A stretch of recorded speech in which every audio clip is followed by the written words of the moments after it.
Terima kasih pemirsa, Anda kembali menyaksikan Zona Bisnis dan kembali kami mengajak Anda untuk berdialog terkait dengan nilai ekonomi digital Indonesia di tahun 2025 yang diperkirakan mencapai hampir 100 miliar dolar Amerika Serikat atau sekitar 1.672 triliun rupiah. Angka ini ada kenaikan 14% secara year on year pemirsa dan menjadikan Indonesia sebagai pasar ekonomi digital terbesar se-Asia Tenggara. Dan langsung saja kami kembali akan membahasnya secara mendalam bersama dengan Communications Manager Google Indonesia, ada Ibu Felicia Winatan. Bu Felicia masih tersambung bersama kami ya, Zona Bisnis. Bu Felicia, tadi sebelumnya kita sudah membahas bagaimana industri game dalam ekonomi digital di Indonesia. Nah, sebetulnya pemerintah menurut Google Indonesia sudah memanfaatkan ini dengan baik atau belum sih Bu, dengan melihat potensi yang besar? Kalau kita lihat sendiri, sudah banyak inisiatif atau juga rencana dan program-program yang diluncurkan oleh pemerintah yang cukup baik. Nah, salah satunya adalah, program kerjasama kami juga untuk pelatihan game developers yang kita namakan sebagai Google Play dan Unity bekerja sama dengan, Kementerian, eee, Ekonomi Kreatif dan juga, Kementerian Investment. Dan di situ kita lihat sih memang antusiasme yang cukup baik, Mbak. Tapi tentu kalau kita mau bandingkan lagi atau kita mau melihat lagi tentang dari laporan, ekonomi tahun ini, gaming ini menjadi, pendorong utama, Mbak, untuk sektor media online. Dan hal ini didorong karena satu, Indonesia memimpin nih dari sisi kontribusi untuk, total download, mobile games download di Asia Tenggara sekitar 40%. Dan juga kalau kita mau, berkaca lagi dari download itu sendiri, bisa ditranslasikan kepada,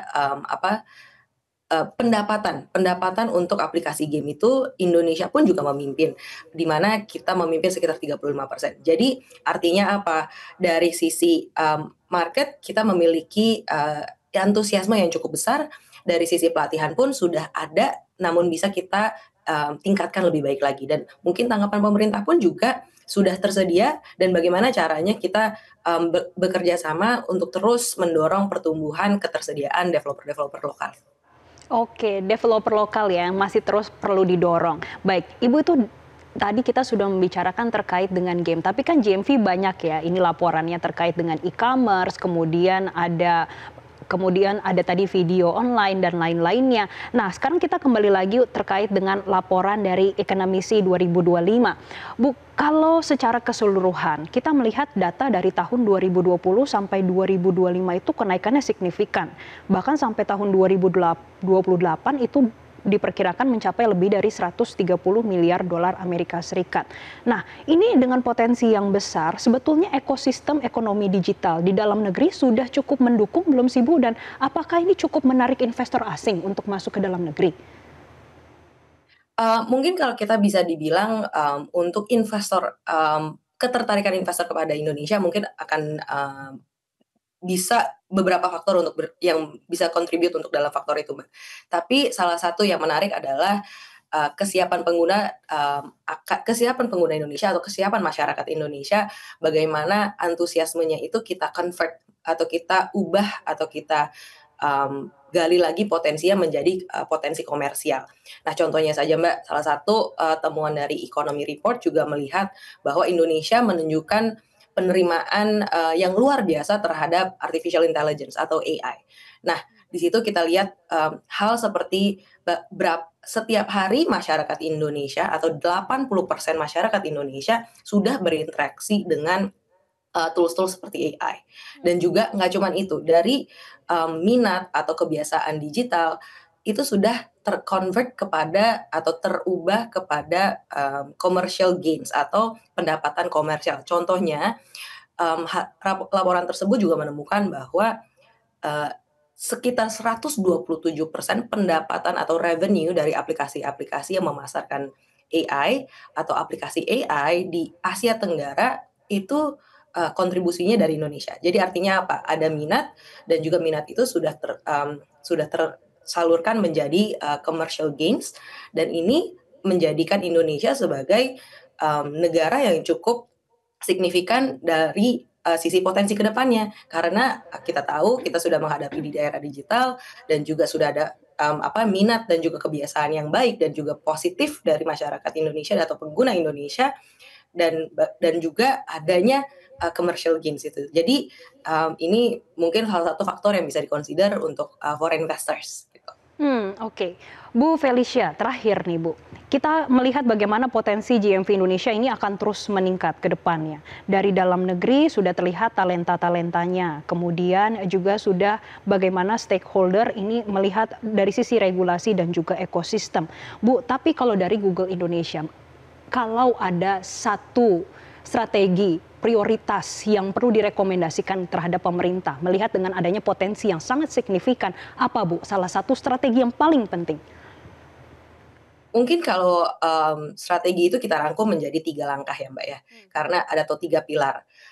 Satu adalah mandat konsumen. Jadi kalau kita melihat konsumen saat ini tuh sudah aktif menggunakan AI untuk dari sisi kehidupan sehari-hari mereka. Jadi dari cara mereka berbelanja, berkreasi, belajar, dan konsumen ini juga termasuk workforce atau tenaga kerja.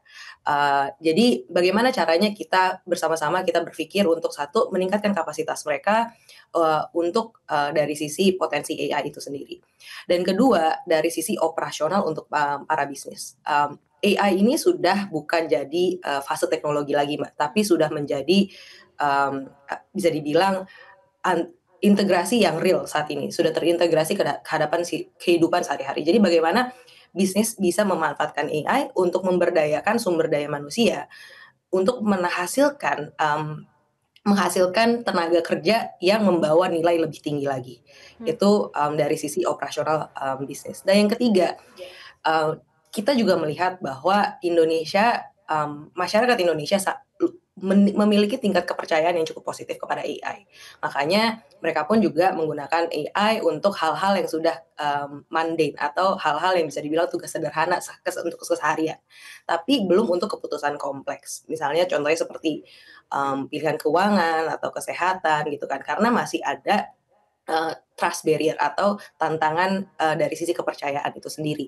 Nah, kendalanya atau tantangannya atau opportunity-nya bagaimana kita bisa meningkatkan kepercayaan tersebut dan juga memanfaatkan AI sebaik-baik mungkin dari sisi transparansinya, menawarkan kendali kepada penggunanya dan begitu macam hal yang lain. Jadi untuk kedepannya ada 3 hal dari mandatnya konsumen, bagaimana kita bisa meningkatkan operasional dan juga bagaimana kita bisa meningkatkan kepercayaan kepada teknologi karena sektor digital, ekonomi digital akan sangat besar dipengaruhi oleh bagaimana kita memanfaatkan AI itu sendiri.